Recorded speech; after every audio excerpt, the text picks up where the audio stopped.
community should be human technology. Community is everything for me. As a human, this is how we survive. This is how we thrive. This is how we live. Yeah, it's like a lifeblood of being human. Yeah. And so that's the essence of community, right? But nowadays, community is being used. So for me, I don't pay attention because I don't come from that world. We have like branded community, and some people use that term where like in the era of social media, all these things like Twitter and blah, blah, blah, people are like, oh, you need to create your community as a brand. Like then the people that love your brand and then just like use the word community and then Facebook global community. And then like all these things, then they became like this commercialized aspect that's there. It makes sense because you're bringing people together. But at the core of it, like our ancestors as the like first generation as a human had to come together. That's how they survive. That's how they thrive. And that's how we built as a human, right? You cannot know who you are independent from like others. Like this is what I use this term, me, myself, and us, right? Because me, myself, Paul, you have to do that work. You have to you have to be intentional. You have to understand what is different about you. You're going through this journey. And so for me, that the real community is like that human technology, that human in relationship with other. Hi, I'm Mickelle Weber, founder of House of Peregrine. This show is for life abroad and those crafting their life story with intention. I bring you conversations about international finances, meaning-making, relationships, and parenting. I bring on the experts that help you on your journey so that you can connect more deeply with yourself, the people around you, and the place you currently call home. Find out more at houseofperegrine.com, where you can find exclusive guides, products, software, and a community that's waiting to welcome you. Welcome to House of Peregrine. Welcome back to the House of Peregrine podcast. If you're new here, I'm your host, Mickelle Weber, and if you're a returning listener, welcome back and thank you.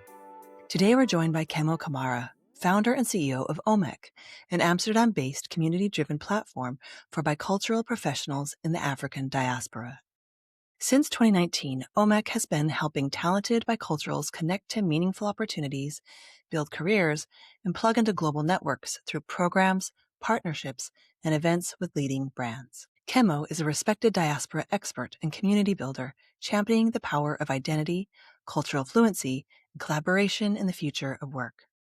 I'm really excited to bring Kemo to you today and dig into his journey and the impact Omek is making in the world. Welcome, Kemo. I'm so excited to have you on today. I'm excited to be here. Thank you for the wonderful introduction, by the way. I'm excited about these conversations. I think it suits you, of course.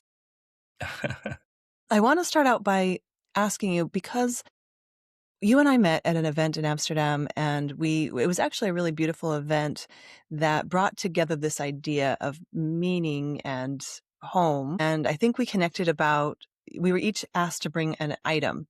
And this was from a mutual friend, Nina, who wrote that beautiful book that we've had on the podcast, actually. And so you brought something from your mother and then told this beautiful story, and I immediately knew I wanted to have you on the podcast. So maybe we start a little bit there about, you have this beautiful community in Amsterdam that you're fostering and building, but I want to back up a little bit and start with your Peregrine story that you so beautifully told that night and continue to tell on your own channels.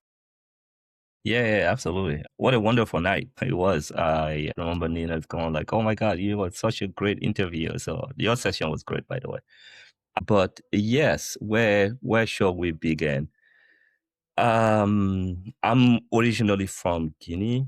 That's where I spent my early foundation of like life, culture, value, worth, and all that before moving out of Guinea, going to the US, then to Germany, then to the Netherlands, and like that whole big circle. But yeah, in Guinea, so I kind of talked about my mom. You referenced that. I bet during that event, the item that I brought was very sentimental to me because I went back home in August, so a few months before the event, that session. So my mom had passed.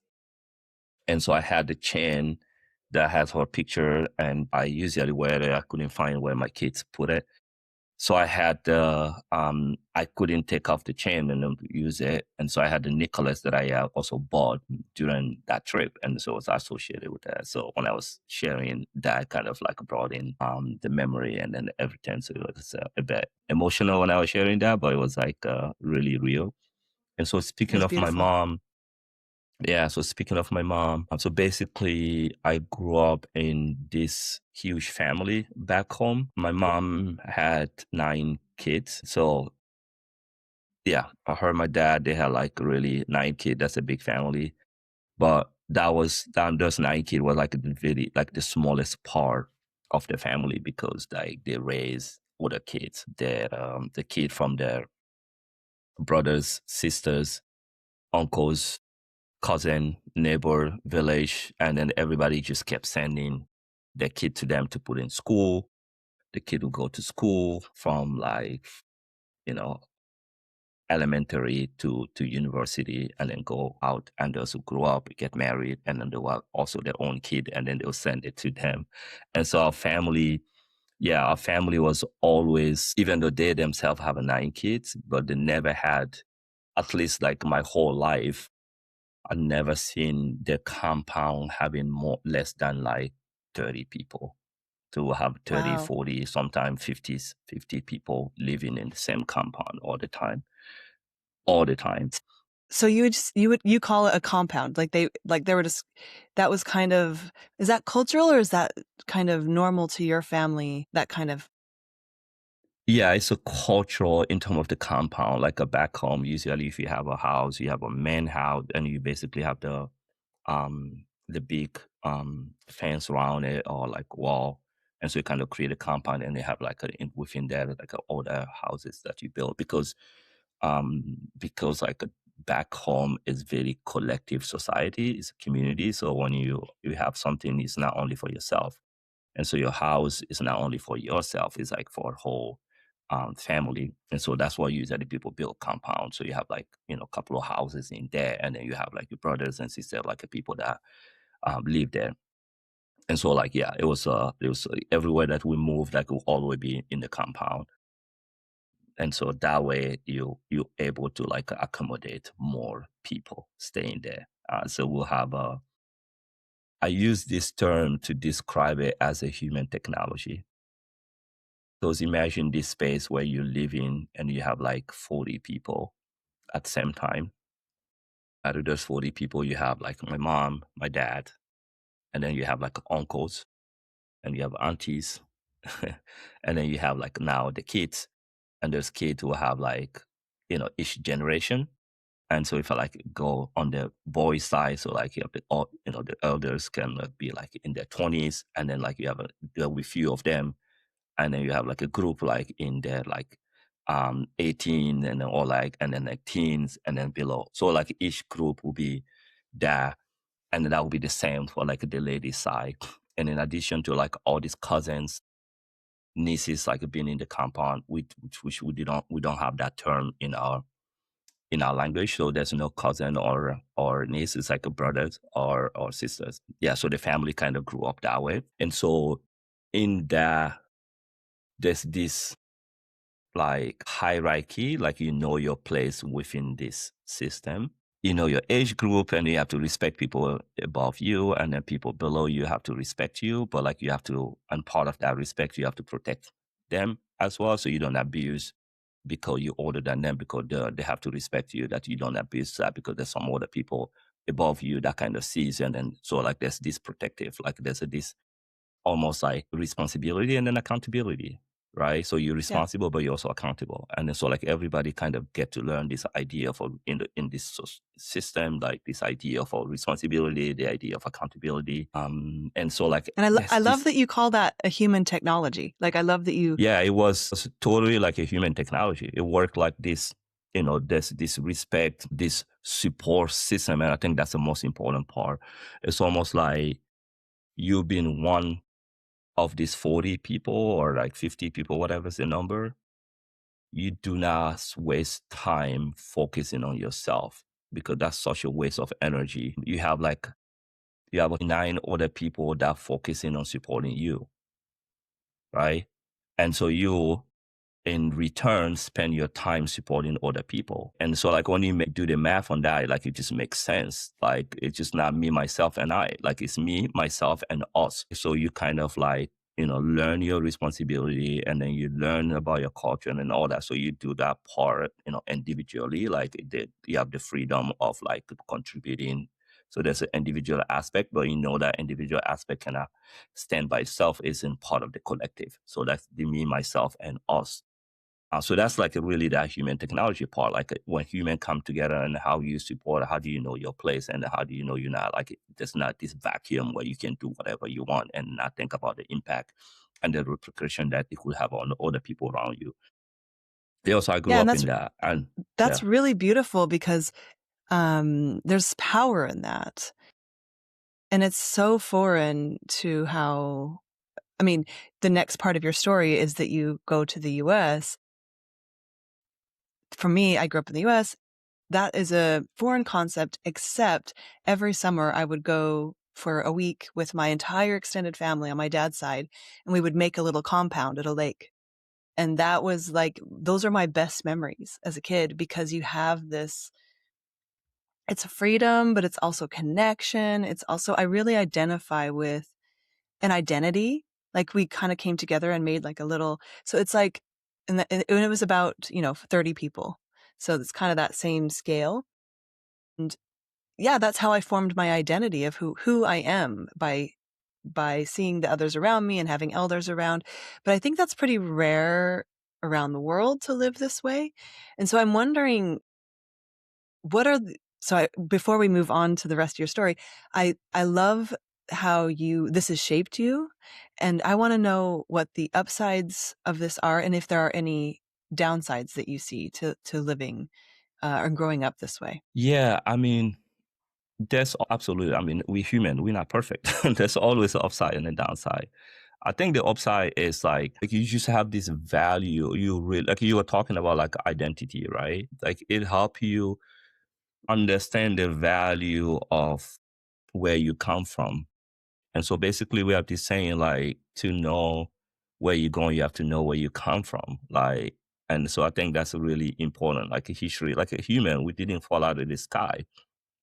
We come from like something, we come from like a society, we come from a culture, and so like knowing that and knowing your place and your responsibility within that, and then kind of really help you move forward. I have this cultural framework.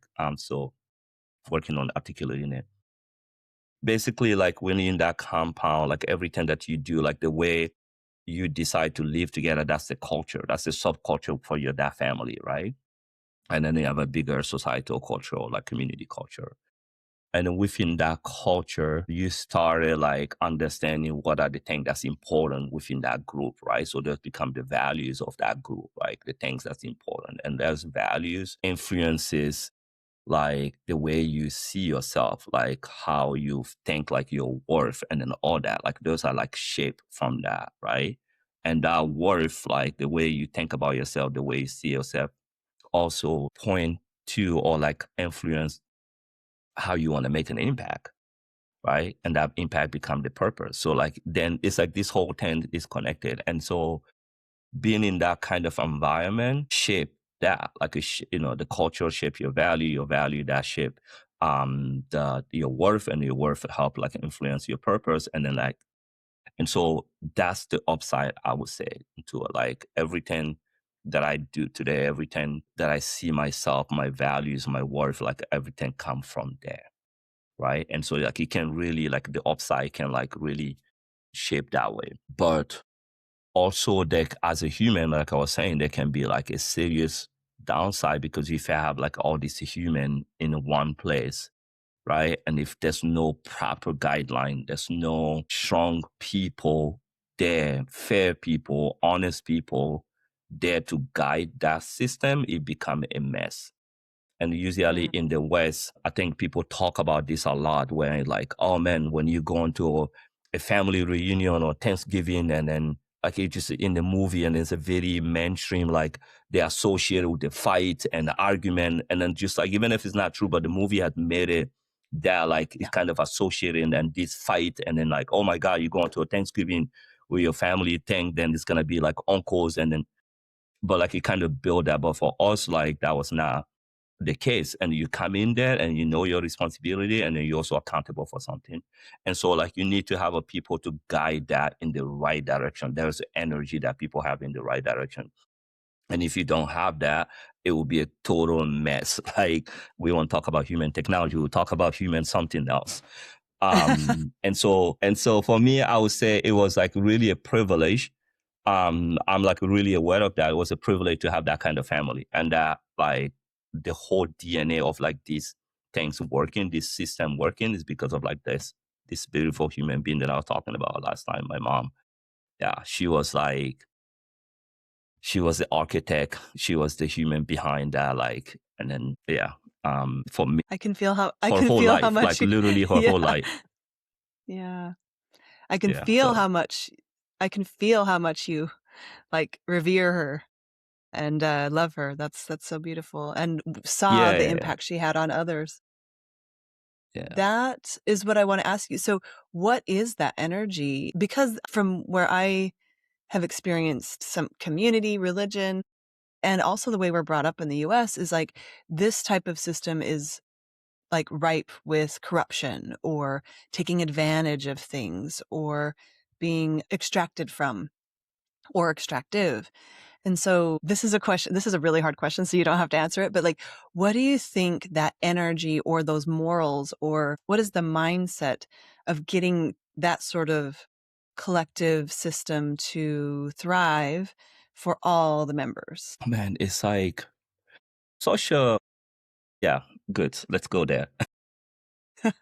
this is this is for me, as a human, like this is like almost like, this is my perspective. It's almost like the DNA of like the societal, like how society function, right? And so this is why I love using this term, like a human technology, because like technology working together, effectively and efficiently, and then like having a beautiful, impactful outcome. Like us as a human, we have like in our nature, like the possibility of being great or doing good thing, and then of like, yeah, doing amazing thing. And we also have like the possibility of going far the other side and then doing like horrible thing, right? And usually they say like the people who are strong and are those who are like able to like decide against their desire of doing the wrong thing and by choosing to do the right thing. But we all have the choice and then have the possibility to do either, right? And so and there's always this temptation and this desire, right? And so if you grew up in an environment that's constantly teaching you that it's a waste of time to focus only on yourself, because you have like you supporting yourself, that's a 1v1, right? Only you versus you, right? And so if you're in the system of like 50 people or 40 people or 30 people, let's say 30 people, and if you're not focusing yourself, and you have a 39 people focusing on you versus 1v1, then you have now 39v1. Think about that, like from that perspective, right? Yeah, it's Like powerful. this is so inefficient system, right? And now you have so much abundance because you have 39 people focusing on you. And like the mental health that comes to that, the peace of mind that comes to that. Think about, how do you see yourself if 39 people around you are like valuing you, are supporting you, are saying all these things about you? Like what do you internalize and what you digest versus like you feeling like you're fighting the whole planet 1v1, so inefficient. And I think like if you look at it from that basic element, and then this is very inefficient system. And so when you replicate this system and you make this as mainstream, everybody fighting for themselves. Basically, if you're fighting for yourself, that means you have to take advantage of others. Anyway, so we'll come back to that. But like if you take like 39v1, it's like it has this internal, let's think about you, how that affects you, how that impact you. And then like that cultural framework that I was like told you about, right? Like, so this 39 decide this is how we're going to do this, how we're going to support you, this is going to work with you. So that become that culture that is built around you there, right? And so that culture kind of like, hey, this is very valuable. Like those values, like it's a community, there's values that this 39v1 that I value a lot, all right? And those values become like, you see your worth in that. Like I'm worth something. I'm somebody, I have something to say, like just being a human around this space. And that, Yep. Influence the purpose. You're like, yo, I have a purpose to help other people. It's not only about myself because I've seen this system work, right? So whatever I have, whatever I do is to help other people, right? And so for me, my philosophy, my purpose, like these things became, when I help other, I'm actually helping myself. The best way to help myself is by helping other, because internally it does something inside me that I nothing, nobody can like, replicate, no amount of money, no like, because when I like get to Omek later, but when I help someone get a job, when I help someone like and lack something that they really, really need, and maybe it doesn't cost me like anything to do that, like, and you see the joys on their, like it does something to you. And that's something to me is actually helping myself. Like it does something internally, right? And so that's the Yep. kind of system that, and so that way, because in the world, like we already know, everybody talk about this abundance, like there's abundance of like everything, which if we just work together, right, to move that way. It's easier to say than done. But for me, again, the privilege that I had is because I grew up in that. I seen it. I grew up with it. And so nobody can tell me it's impossible. And so when I go in the places, that's why when I moved to the US, which is completely different system. So you go from a collective system to like a very, very individualistic system. But because I had this foundation that I grew up with, that I seen, that I, like internalized. And so when I come in here, I know like nobody should tell me like what is my worth.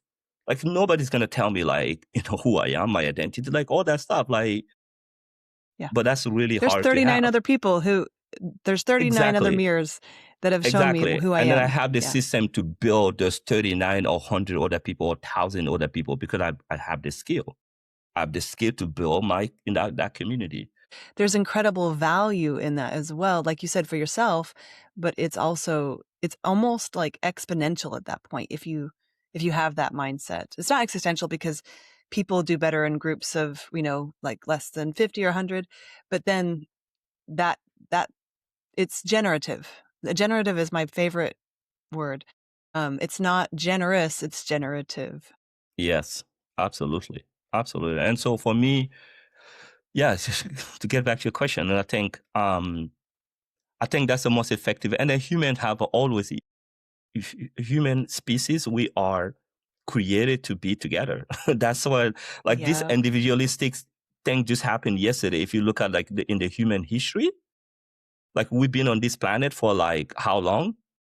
And so the individualistic, me, myself, and I concept only started like really, really like yesterday when you compare. So like it's not a human, like we're not naturally born to function that way as a society, right? And then you can see the impact that it has in the world. If you look at it from those two lenses, Mm-hmm.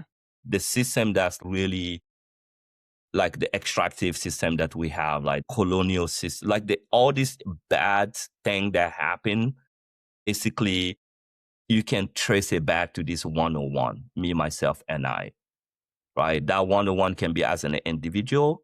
It can be as a collective community saying like me, myself, and I versus in relation to other community, a country going me, myself, and I in relation to other countries. And so you go, you extract, you take as much as possible from other versus like, me and versus like the 39.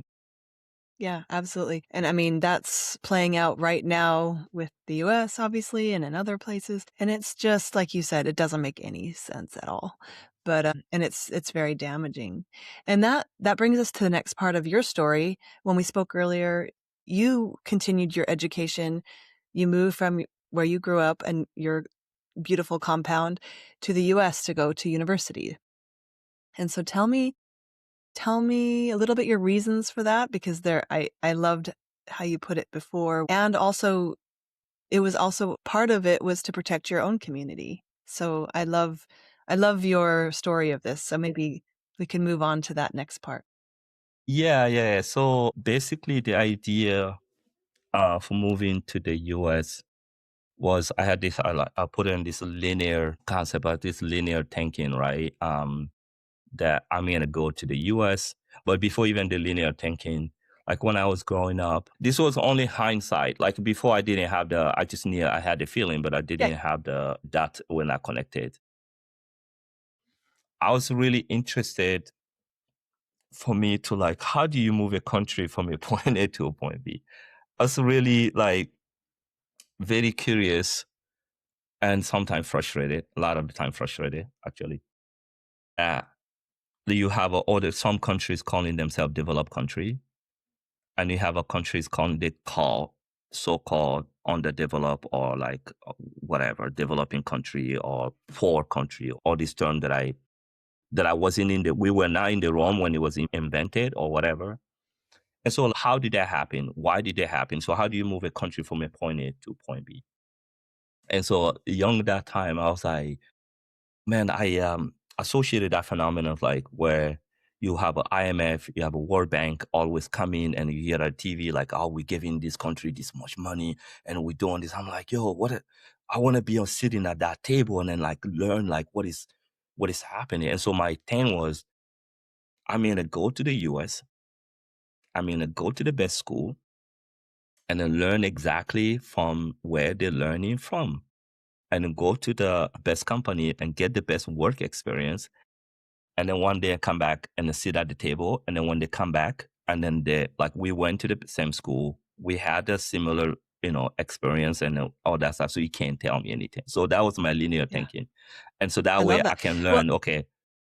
Yeah. Yes. And from this point of view, it's a protective, you want to, not protected, but you want to sit at the same table and have that. I mean, am I getting that right? Like, it's almost like a protective, like, I know what you know, we're speaking the same language. We aren't talking past each other anymore. And we're talking about my country, where I'm from. Yeah, because but other it's people were like talking about your country from a different lens that just wasn't accurate almost. Yeah, no, it wasn't even about them. It was about me figuring out how to support and how to create a change, right? But because I was seeing like my reference point at that point was like the economy, the World Bank, the finance, like that was for me, that was the one, let's say the lane that I had to pick. And then I felt like that's where the guidance, because money is like, that's where the country's guided and all that stuff, and poor and that's rich. Where the value is. That's what everyone's talking about. That's what the value is. So that was like the lane that I picked up. And so for me, it was, again, hindsight and all that thing. Like, if you are in this system and you know your culture and you know your values and you know your worth, and then you know your the purpose and then the impact that you make, and that translates the same thing. Like, then you know your countries, and then you know the culture that your country have. You respect and you know the value, you know the worth, and then all that stuff, and it happened. And so for me, it was because these people felt like they come in and they're always giving to this country, and it was a poor country, so they felt like there was this idea of superiority. Like, we know, you don't know. We're going to come in and tell you what to do, and come in and give it to you. And for me, it was like, where you're learning from. I'm going to go there. I'm going to know. And so there's no black box here. And I'm coming and sit at the table. Then I know my culture. I know my values, right? I know my worth. The only thing that's missing here is like me not learning where you're learning from. So if we equalize that, and I come here and then I'm going to tell you how we make it happen. But that was like, my thinking. And so it was like a very linear and it was very simple, but we know life is not linear. So my journey. Thank goodness it's not. But yes. So you went and studied in the US for how long? And I think that's where you met your partner. Yes. Off I go. Went to the US, went to school. Yeah. And I quickly realized, yes, my journey, the vision was like, there was like a lot of equation in between, like especially school. You just don't go to like school that you want to go to. You pay school. Where I came from, the university, they used to pay you as a student. And you come here, you pay. And when I used to live back home, it was free. I live in this compound, get up and eat anytime. Like now you have to pay you have to pay your rent. You have to pay your food. You have to everything was totally different. The culture, the language, the weather, like everything, like all my reference point. And that Yeah, was and my where were you first going? Where were you living? Which part of the U.S.? in New York City, New York. which Okay. is yeah, I love New York. From that perspective, this is like the best place when you come to America. It's like just go to New York and start from there. When you make it to New York, you make it probably anywhere. It's true. So I was I went to New York. I started working there. I started going to school. Yeah, but again, my thinking is finance. So I went to work for in the banking in the US for one of the largest bank in the US for many years. Then when the financial crash happened, I actually realized the regular financial system does not align with my values. So I left. I went back to school and then came back in corporate America and the strategy and then all that stuff. And then again, we're all on this journey and learning and got into the leadership and then learn a lot about the technical skill in the corporate America and then stuff. But during that time, what I didn't realize is that I could not help myself but building community and bringing people together. So I would work during the day, and in the afternoon or when I get off work, I would go straight to community building, and I was building all type of community from religious community to professional community to sport. I built a mini replicate of a African Cup because football or soccer is a common language as people from the global majority country. And so I brought in other migrant community from different countries and then we organized that. So I had different communities. So basically imagine whenever I get off work 9 to 5, I'll just go to different community and then I was in the leadership in all this community. Yeah, so it was I was really busy and then I never stopped to think that, oh, I'm a building community because that's what I know. This is where I come from. This is how, and for me, it was just normal. And I just couldn't understand some of my friends who didn't grow up in that environment, who stay away from building community. They just so Zoom focused on their professional growth and they couldn't associate both. They couldn't, them being on this track and become a manager and become decent, successful in their professional growth. So living the American dream as a migrant coming there and they will really stay far away from the community. And for me, it was totally, I was able to I couldn't dissociate these two. My professional life actually informed because I'm learning these technical skills here, the strategy, how you move, how you build a strategy and then you want to get from point A to point B. The strategy help you do that. And then you have all these milestones and then you have experts coming in and teaching you all this. And then you learn all this and then I'll take that and then I'll come into a community and okay, we have this great aspiration, but as a community, you guys don't know how to get there. You're focused on this and here's the strategy that we do. And here's how, that's where I was finding myself in the leadership in many of these communities. So for me, I became this bridge between these two life because I'll go in and take the community values and aspiration and bring that to the corporate space. It's not always about we are human, let's keep that humanity. And then so I will always have that personality there. And so yeah, but this all come from the DNA that I built. And I had no idea. I have no connection. This is all hindsight now that I'm making a connection. Yeah. Yeah. And that's how life goes, right? You're following your instincts. There's something inside of you that you're following. It's not always clear. But then at a certain point, you realize that, day after day, you're building your life. But what did you learn? You lived and you went from a collective to a very individualistic place and brought the collective values with you. Then, so that's your first international kind of move. It's a big one. Then you decided to leave the US and with your partner who's also American, right? You're both. Yes. So I imagine there was some catalyst there for the move from the US. Yes, absolutely. Nice story. You don't be shy. No, I'm not.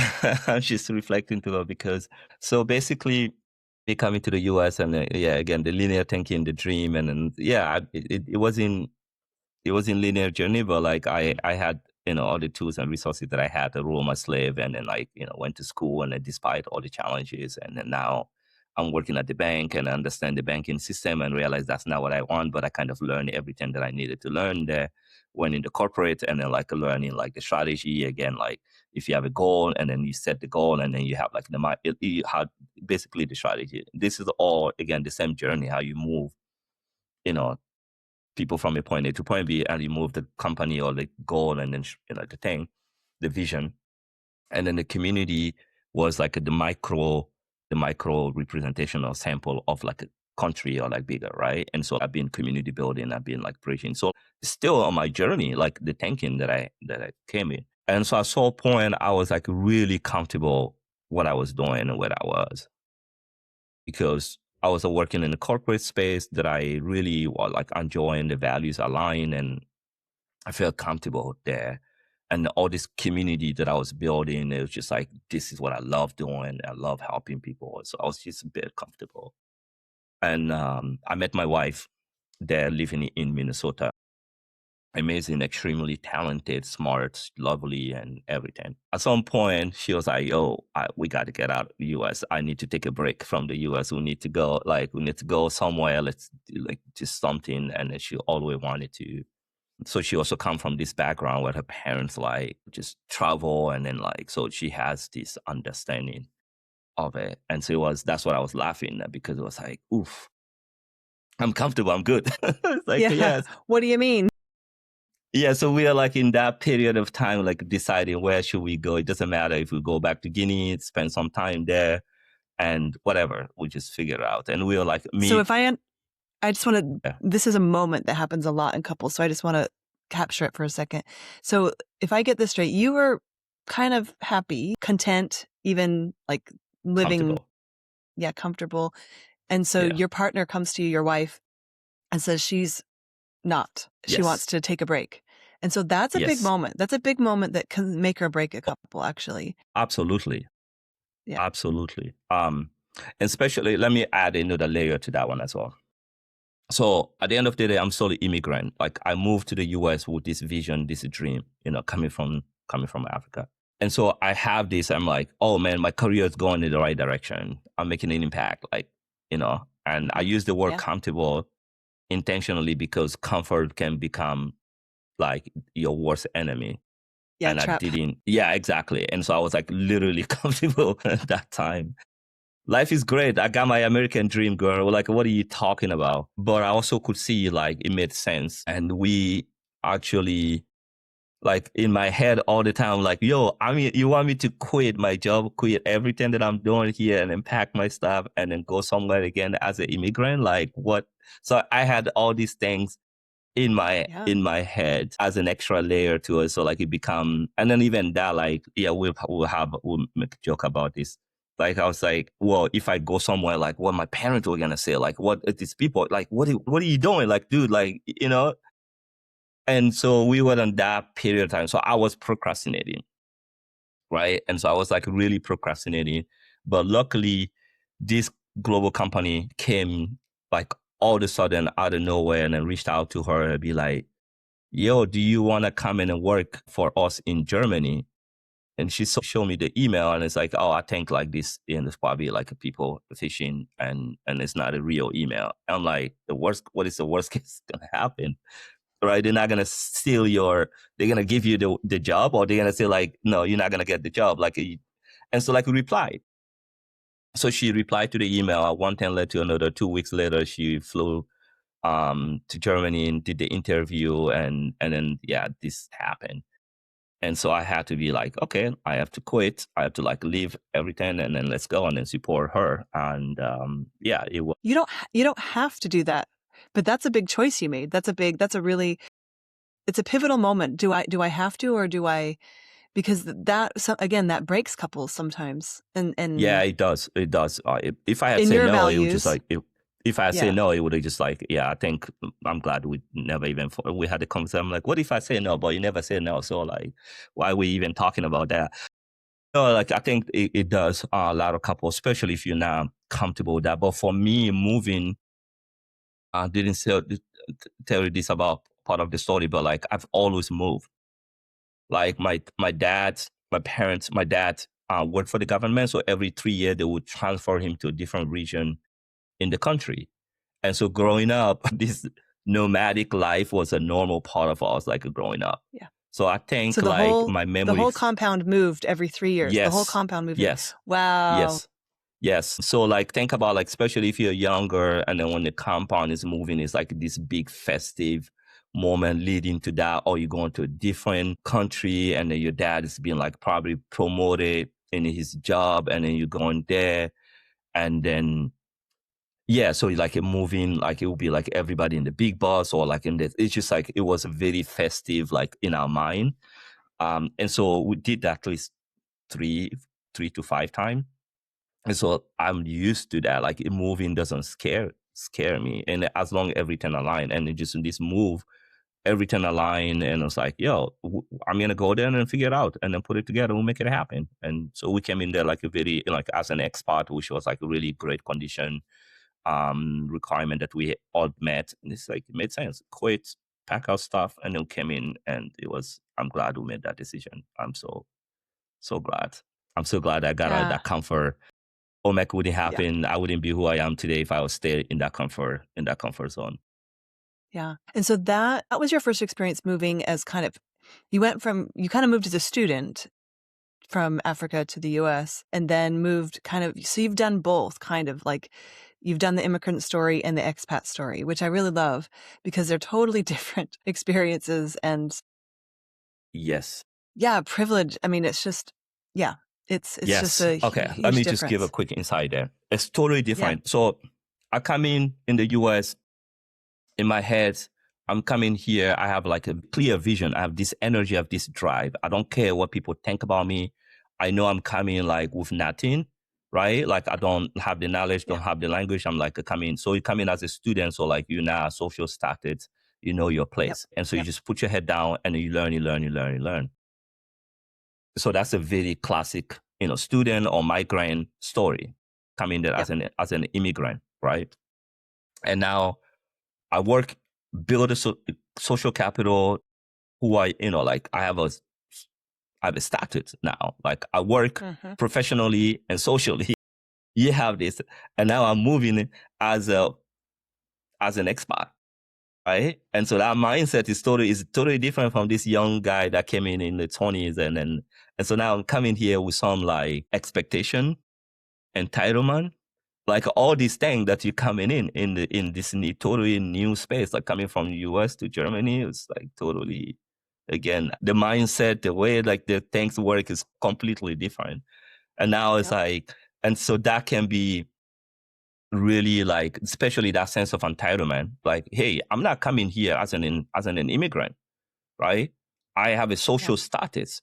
I'm coming in as an expat, so you cannot treat me like there's some of things that I'm not going to put up with. So you have that mindset. And so if you have that mindset and starting with all the challenges within that society, within that culture, within everything, and the expat, usually it becomes a lot harder for the expat, just because you come in with that expectation, with that mindset, with that sense of entitlement. And then with that, like everything is set up for you. In the bubbles, like if you come in a job and then all that stuff. And so it become a lot harder if you're not very intentional and then like think about it. You probably do not have to go through you take the shortcut. Just to like summarize it, you take the shortcut, stay in your expat bubble, stay in that comfort, and not struggle with the incorporating understanding like in that society. So Germany was that. We came in, Germany's like, all right, welcome to Germany. My first welcome story in Germany was 1 month there. My son at the time was like about barely 2 years old. So I had him in the stroller. And so we came in and they gave us like a space to stay, in the outskirts on the town the city we were staying at. So it was a very quiet space. Elders lived there, very quiet. And so I'm standing at the stoplight going to the grocery, and there's nobody. There's no car coming, left, right, quiet.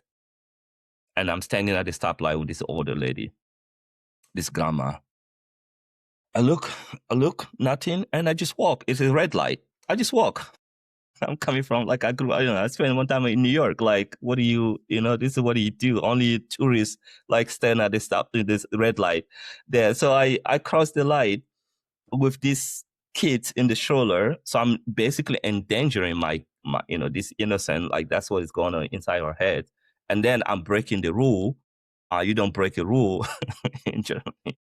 And then she crossed the street, and then she went into the light change to cross the street and then, catch up with me. And then, like, this lady gave it to me. She screamed at me, and then, like, I don't understand a word that she's saying, but, like, I knew she was pissed, and I knew I did something wrong. Then I'm like, yep, welcome to Germany. So that was your first cultural wake-up call that you were somewhere new. Yes. Oh, wow. Absolutely. Yes. I love that. And so when you lived in Germany, that was your first experience of that. Like, it's both a privilege and also you lose a lot because you're not in learning about the culture in a certain way. And then you guys then later moved to the Netherlands a few years later. And then is that, I love that. I love that story, by the way. Thank you for sharing it, because we all have those, like, being yelled at by someone just by not knowing the culture yet. But then when you had to uproot your career and everything, was that a process that, I think a lot of people have gone through this maybe, but am I right to assume that you had to kind of reimagine what you wanted to do in the world? Yes, absolutely.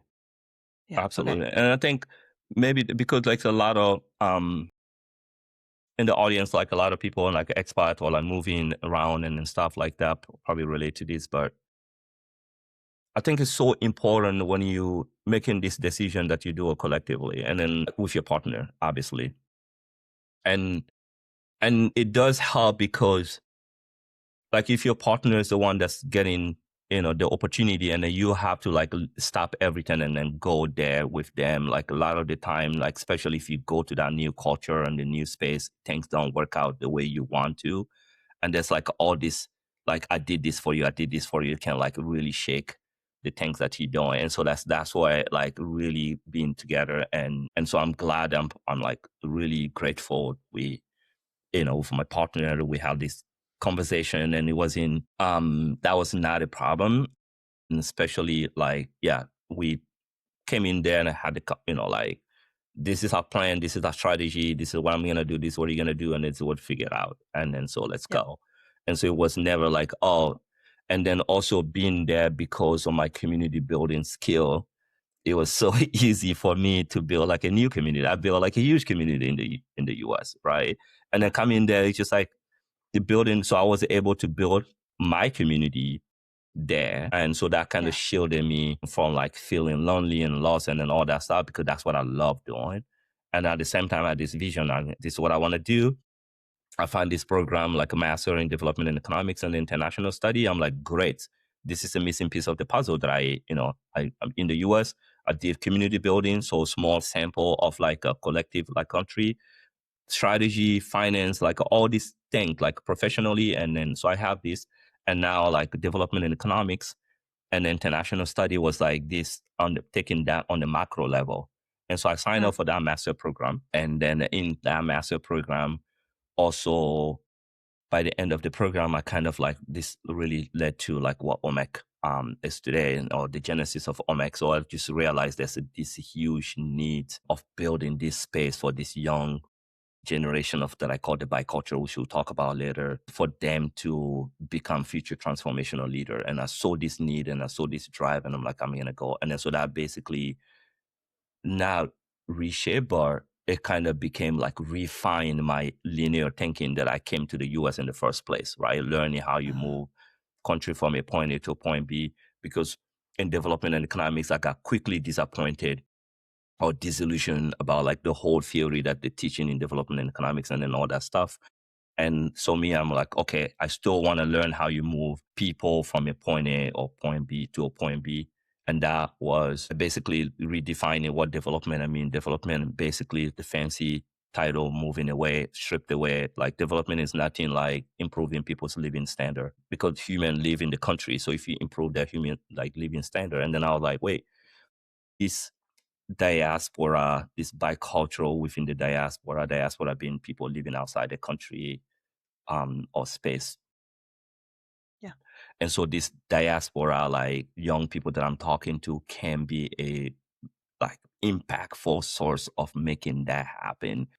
Development and economics is like not the tool that I want to do. So those things happen in my head. I'm like, oh man, my journey. So now it's making sense. Like it just brought beautifully the community building aspect into like the professional career and all that, and then entrepreneurial mindset that I have, like it just beautifully together to like, okay, this is like really clear now. This is what I'm gonna do. So that clarity, I got that in Germany, right? Yeah, awesome. And so now with knowing that, and after living in Germany for 3 years, we decided, my wife and I, okay, now let's go. And she was like, we go whatever you want. Like you pick, like we kind of did the conversation and had like San Francisco, Chicago, New York, and a couple of countries in Europe that we're gonna go.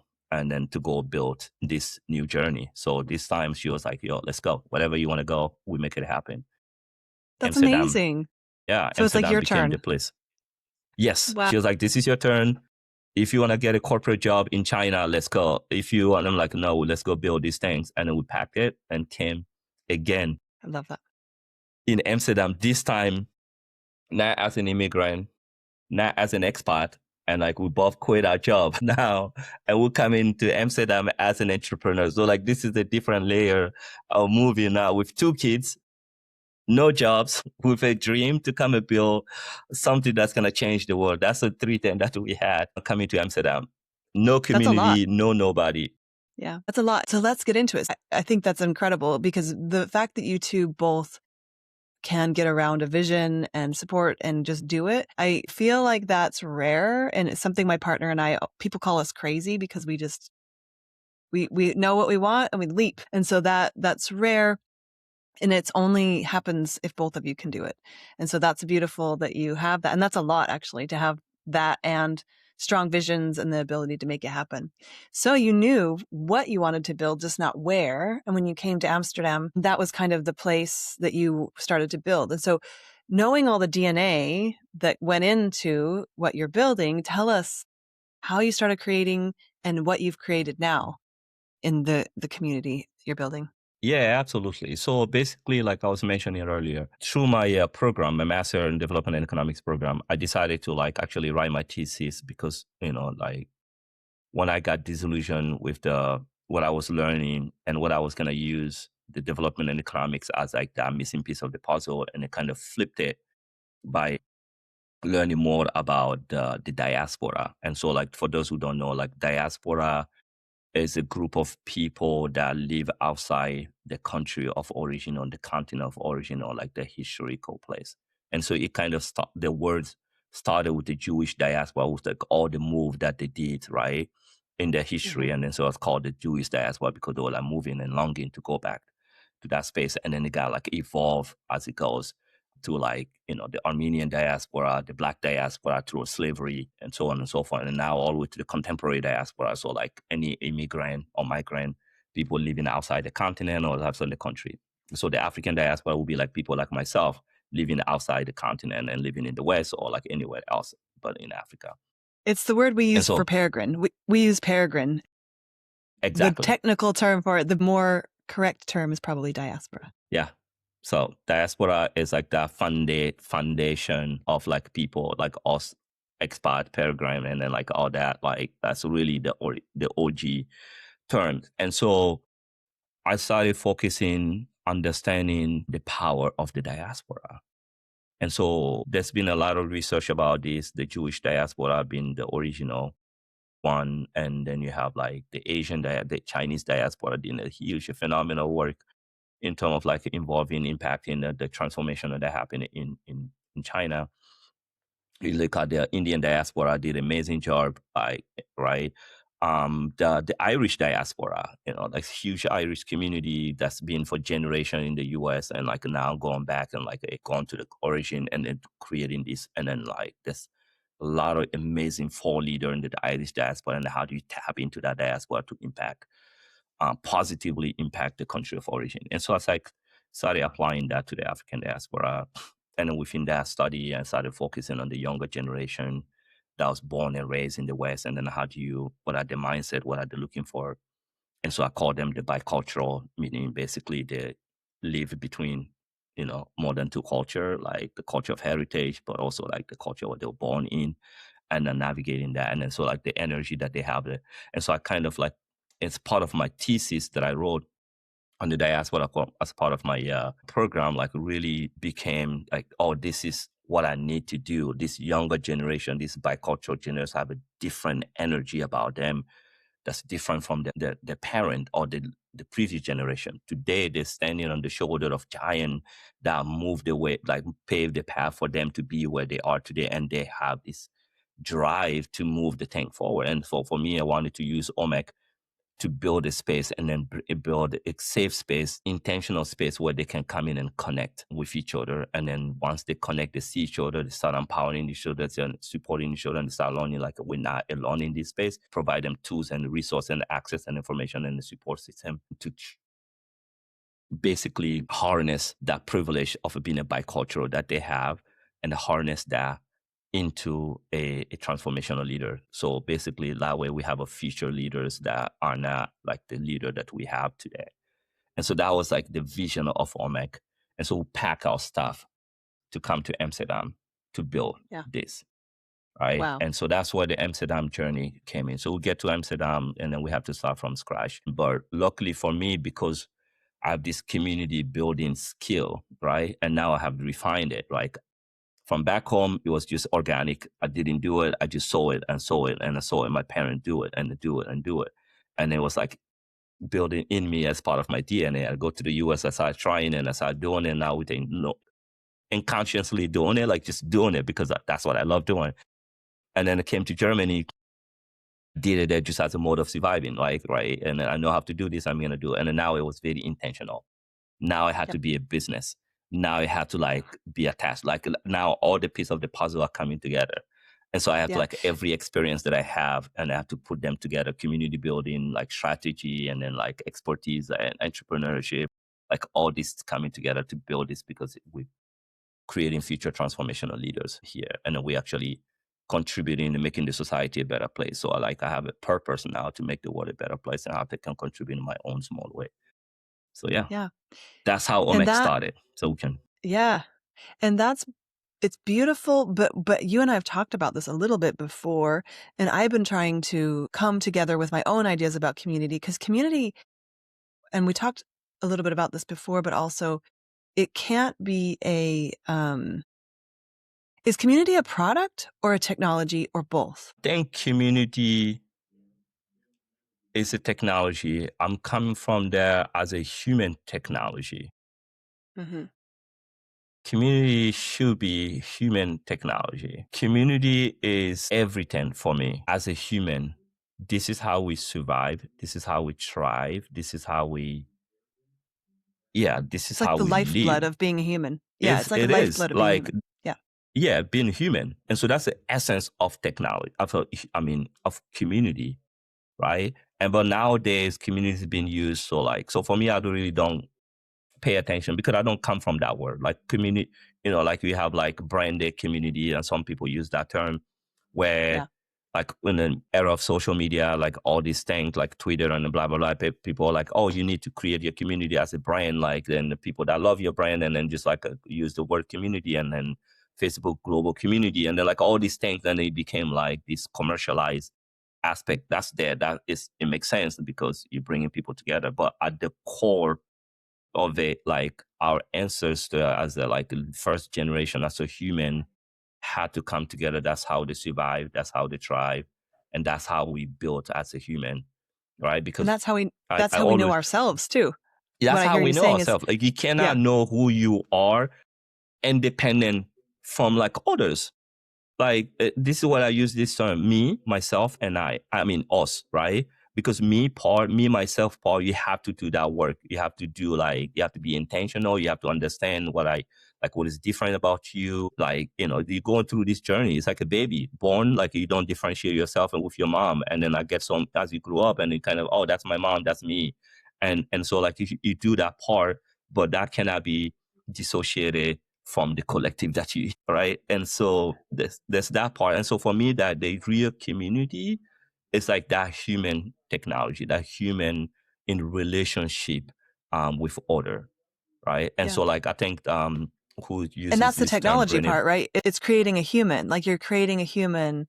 You can't become the highest version of yourself in an isolated environment. Like no, you can't. that's where the technology comes in. And as Yes. people who move, I think that this is the heart of what I'm also really passionate about and doing is when you move abroad, sometimes it's really easy. And like you experienced, if you don't have the skill of community building, to stay stuck in the version of yourself that sometimes you even revert. And that's not good for yourself. And it's not good for the country you're moving to and your family. And so continuing with your own personal growth has to happen in community. That's like, yeah. And then like maybe let me add a part to this. I do this a lot in my conversation as part of the things that I do, talking about the bicultural mindset and bicultural lens. Let me bring that into here because for us, Peregrine or Diaspora or Expat, whatever term you want to use, we have such a privilege. If you think about it globally, I don't know what's the statistic, but it's not more than 3% of the human population like that move from the place, like different country, different continent, different total environment. So us, like we are like a very small fraction, of a global population on Earth, right? And so like it's a privilege for you to grow up in the cultural bubble, cultural framework, and then completely move to different cultural framework. Because what that would do would teach you, like, if you're comfortable here, it will allow you to like go somewhere that's does things completely different from the way you have learned. And so that gave you an opportunity to reflect about everything that you've been taught. Because if you're on that system, you don't have this possibility that called the outsider in. You are an insider in within your culture, right? And if you go somewhere, then you have this capacity, right? I use the word capacity intentionally. You have the capacity now to go outside and evaluate your culture and then everything that's been taught you, because these people are completely doing it different, right? And so when you fight this new system, you completely like depriving yourself that opportunity to grow, to learn, to evolve. And so when you embrace this one here, that's what for us, like this bicultural, like it became a superpower, because now you grew up understanding this culture and understand the other culture and then navigating between the culture and then taking the best of both worlds and then looking at the worst of each. And then it's like you, as a human, you grow. And I use the term for this, like a toolbox, right? Think about each culture as a toolbox. You're born and raised in America. You're an American through and through, right? You build that toolbox there because that's a cultural toolbox. You come to the Netherlands. Now, that's a different culture. It's in a different cultural toolbox, right? Right? So the more you learn about your American culture, the more tools you add into that toolbox. And you move to Germany or you move to the Netherlands, you have a new toolbox now, but you don't have any tools in it, right? So the more those who decide to like learn more about the Dutch culture are adding more into the Dutch toolboxes, right? And so the more tools you have in each of these toolboxes, the more capacity you're building to like analyze situation. So if you have a challenge in front of you, now you have more tools. You can go into each of these toolbox, and that, what does that do? Increases your creativity, increases like your way of thinking, and it build this empathy. It build this capacity that I call like and the bicultural capacity, like a skill, empathy, creativity, innovation, all these things, cultural intelligence, emotional intelligence, like you name it. Just because and so like if you go into different places and you have this mindset that I call like a bicultural lens, or the bicultural mindset, you have this mindset like every culture frame that you go to, you're gonna build a small toolbox there. And the more you learn, the more tool you add in there, because this is for you, this is your life. Right? And so the more toolboxes that you have, the more capable you become, the more human you become. And so for me, because I was building this toolbox, I have a toolbox in Guinea in Africa, and I came in and I built the toolboxes in the US. But when I first came to the US, it was like I had a different mindset. I came here very clear mindset. I'm not an American, blah, blah, blah. But I went through that journey. I became an American. I accepted the culture. I'm like, I'm here. And so I built that toolbox, right? And because of that, when I went to Germany, I was like, I am not going to do myself a disfavor. I'm going to build a toolbox there, and I'm going to learn more about that culture, and then become better. So I can go to Germany today and I like connect with the German and talk to them, and then I do all that, and then I have a reference point. It becomes easier. And I came to the Netherlands, I built a toolbox. So now I have 4 different toolboxes. And so if I'm in front of any situation, I have so many tools to go in. And how does German think about this? How do Dutch people think about this? How do the American interpret this? How my African culture interpret this? That's the capacity that I've built, right? Yep. If I'm in front of just an American, they only have one toolbox. They don't have a capacity of like going into, they don't have the capacity. They don't have this cultural capacity because they don't have this toolbox. It doesn't matter how you try. You just don't. You physically, mentally don't have the capacity. And so like for us, again, Peregrine or Diaspora or Expat that's moving, when you move in the places and you refuse to learn the culture in that place and stays in your bubble, you're depriving yourself from these toolboxes. And then when you build more toolboxes, you just become a better human being. Now you have a capacity to connect with people from all walk of life, right? Yeah, that's the thing that I wanted to add, like, because it's so, like, it's such a huge privilege that we have, like, being able to move different cultural framework, and then, but we need to learn, understand this, and then we need to be intentional to learn. And then honestly, a lot of expats that I have met that just don't have this concept, and then they just deprive themselves of this beautiful, like, a privilege that's been given to them, and they just don't. Yeah. Yeah. And I think a lot of it, just like any kind of growth, requires that you are vulnerable. It requires vulnerability to do it. And that can be really if you're growing yourself, if you're growing a business, if you're parenting, no matter how you build your capacity as a human, it always requires vulnerability. And that, Yeah. I think, is what I see missing. Even in myself, it takes vulnerability to learn a language. And I know that's what's held me back from learning Dutch better, is that vulnerability to not be able to be effective in that language at first. And so Yeah. I think this is the biggest thing, is that vulnerability to be able to do it and get this incredible privilege, like you're saying, of this incredible personal growth, just growth. But what I want to say is what you're doing with Omek is you're then bringing these people together, because often, and this is why House of Peregrine as well, is often that privilege comes with some downsides. And not having a deep, deep community is one of them, in my experience, or network. And so if you have to rebuild your network every few years, that can be destructive in some ways. And so if you have people that get where you're coming from, get the strengths you have, what you have to offer the world, that is really powerful. And so I get this feeling that's what you're not only getting people to recognize in themselves, bringing other people together who understand it, and then bringing those people to opportunities.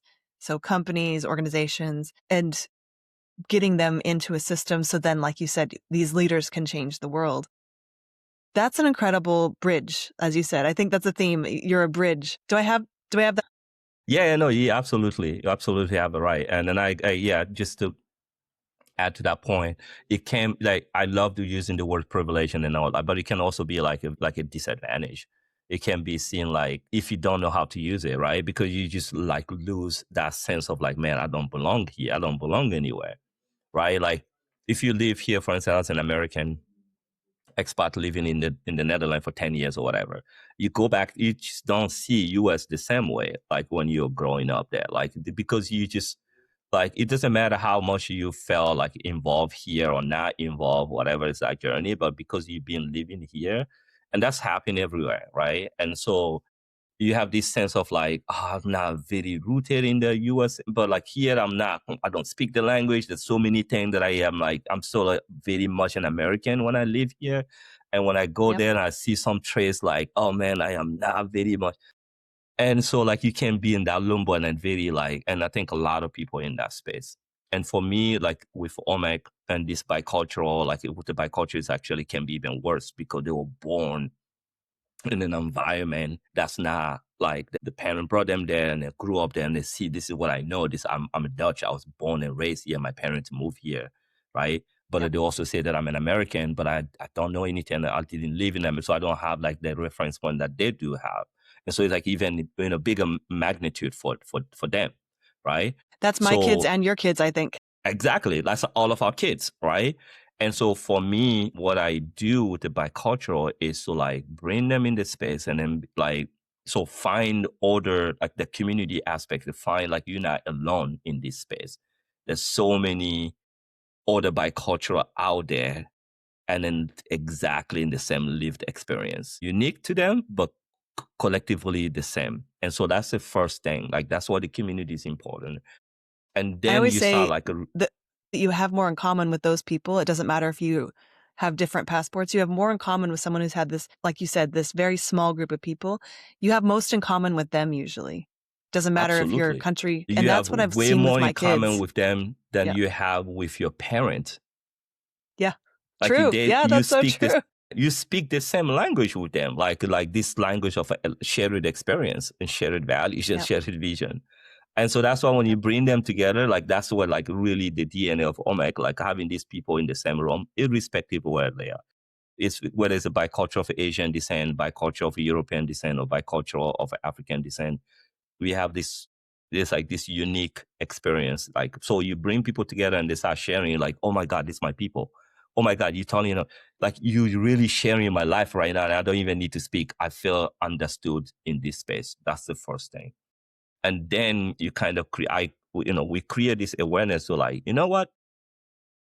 This is actually a privilege. You've been seeing it like the wrong, like the society's been telling you different and you don't belong here, don't belong there. Like flip that script. They don't know who you are. They don't know your experience. They're just looking at you from their cultural lens, which is like one cultural framework, but you have a multiple cultural framework. You have multiple capacity to do things. They don't know, they don't have this capacity that you have. Right? So do not internalize what are they saying. Look at this community here. Look at what is happening here. And then here's the advantage that you have. You're building these cultural capacities, right? So this is a superpower that you have. And then so we flip their mindset.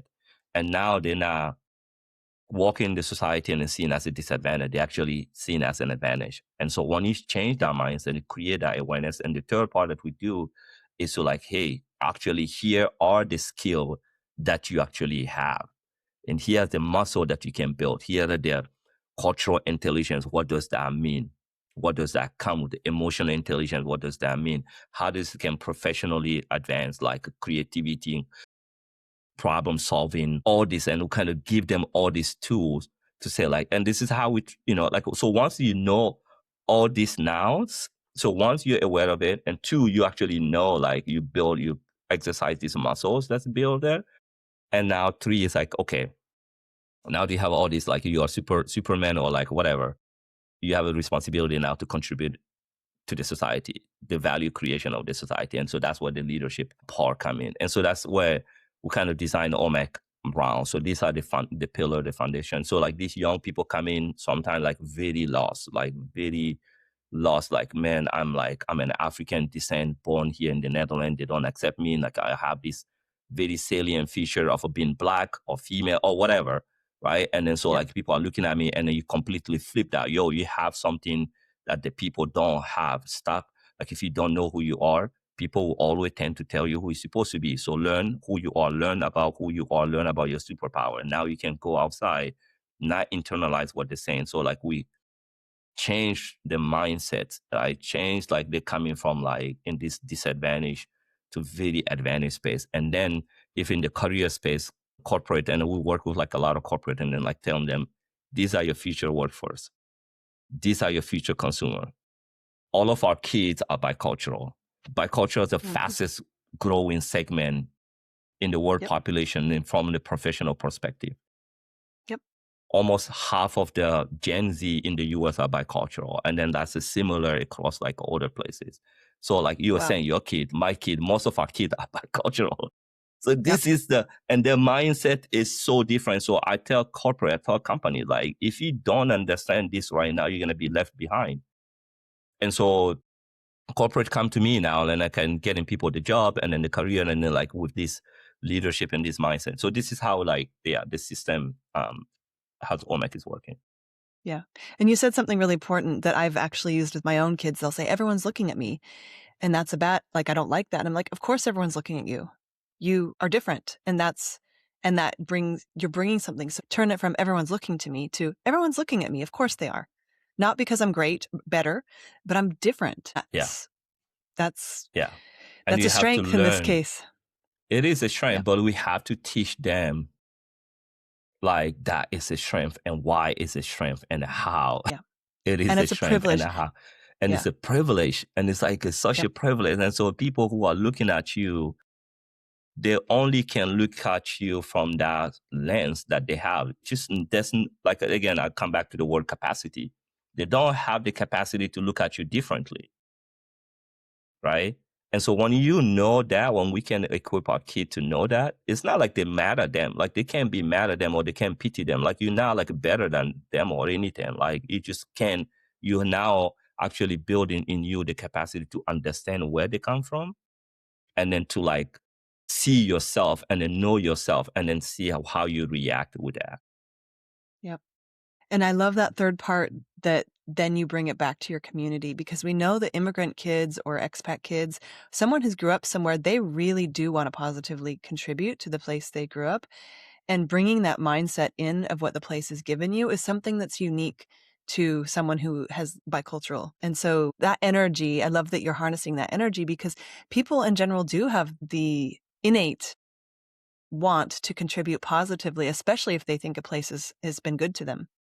And so I love that you're bringing that perspective in, using it for both the person and the place and the company they're in, to be able to not only take advantage of it from the person, but also that perspective that you're gaining something by bringing this type of person into your organization, country, or community.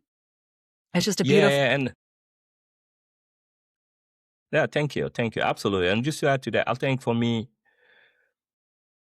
especially for this young generation, if you are born here in the Netherlands, or in the US, in France, or whatever, in the West, let's say, or if you're born in the country, you are part of that country. Like, you are, you know what I'm saying? Like, if you're born here, you are born here, you are part of the society here. And so all the kids that's born here, I mean, like, whatever space that is. And so for that person, it's not like the country has given to you. This is your country. This is your society. This is where you are born in. You're equal in that place than like anybody, irrespective of the color of your skin, your gender, your thought, your parents' background, like whatever, right? And so, and especially like countries that have like that laws, like if you're born here, you're part of that society and whatever.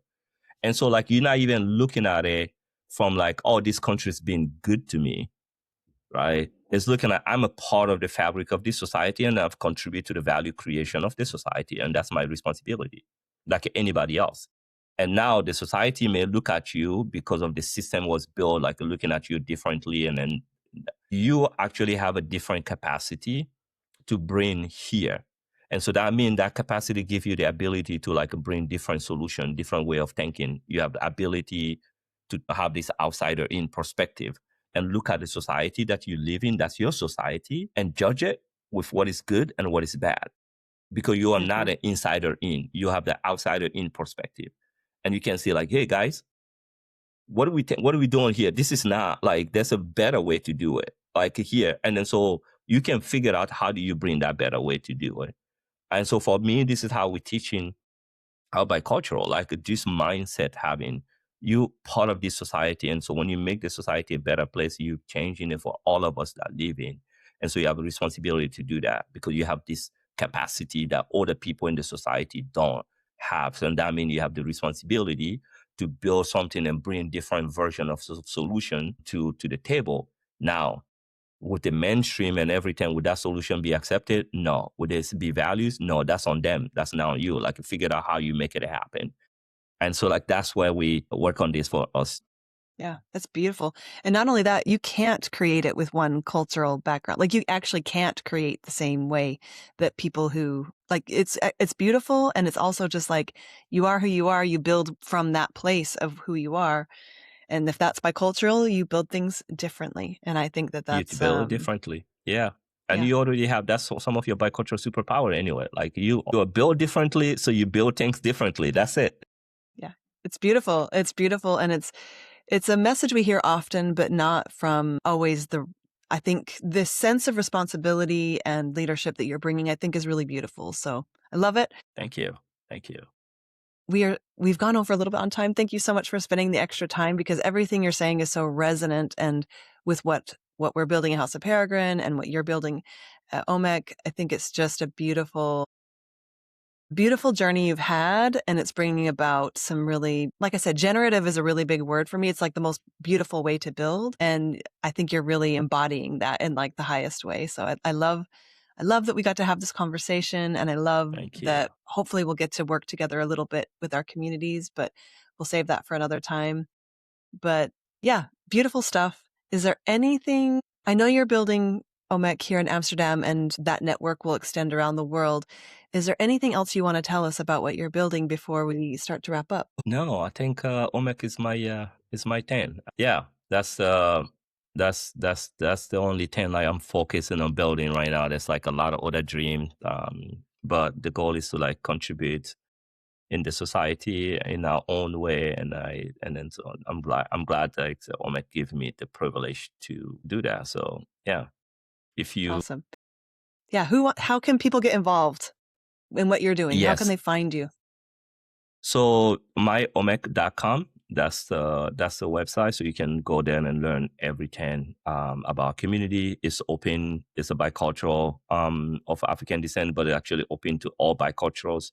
We have bicultural from all, again, bicultural come then and they feel like this is home because it's our people that you understand. So it's open to all bicultural. It's open to everybody that actually align with our values, believe in these things. Yeah. So that's the one from the community membership perspective. But also like if your brand and like this space, we have the talent, we have so we work with a lot of brand partner to help them tap into this talent pool and also contribute into the work that we're doing. So it's not only like recruitment, but alternate recruitment, like we can help you like tap into the talent, retain them, grow them, because that's what we do. But it also can contribute in the society and the value creation that we do. So depending whatever you're interested in whatever community member or whatever brand partner and things like that, we are here. This is our space. We all doing it together and then contributing together. So awesome. So we'll put that link below, and then if people want to tap in, they can go whatever level they want to get it. Yeah, they can find all the information there. And also, we are sold on Instagram, so you can go on my Omek on Instagram. Cool. We'll link that below. Nice. Kemo, thank you so much for coming today. I have enjoyed our conversation immensely. You've given me so much resonance and so many. Your story is just really, it's beautiful, but it's also just such a map to what happens when someone is doing their life's work and one of their missions. There's not always one mission, but you are doing one of yours that's clear right now. And so it's beautiful to see, witness, and I'm happy that you told your story here today. So thank you. Absolutely. Thank you so much. I really appreciate it. And thank you for all the wonderful question and the opportunity to chat. Cool. All right, everyone. Thanks so much for joining us today. If you want to learn more about House of Peregrine, you can go to houseofperegrine.com. If you'd like to learn more about Omek and Kemo and his story, all the links are below. Take advantage of that. And thank you so much for joining us, and we'll see you next time. Okay, that's it for today. I hope you've enjoyed our show. For the latest insights on living internationally, join us at houseofperegrine.com to find out how you can connect with our community. Let's craft our life story with intention together.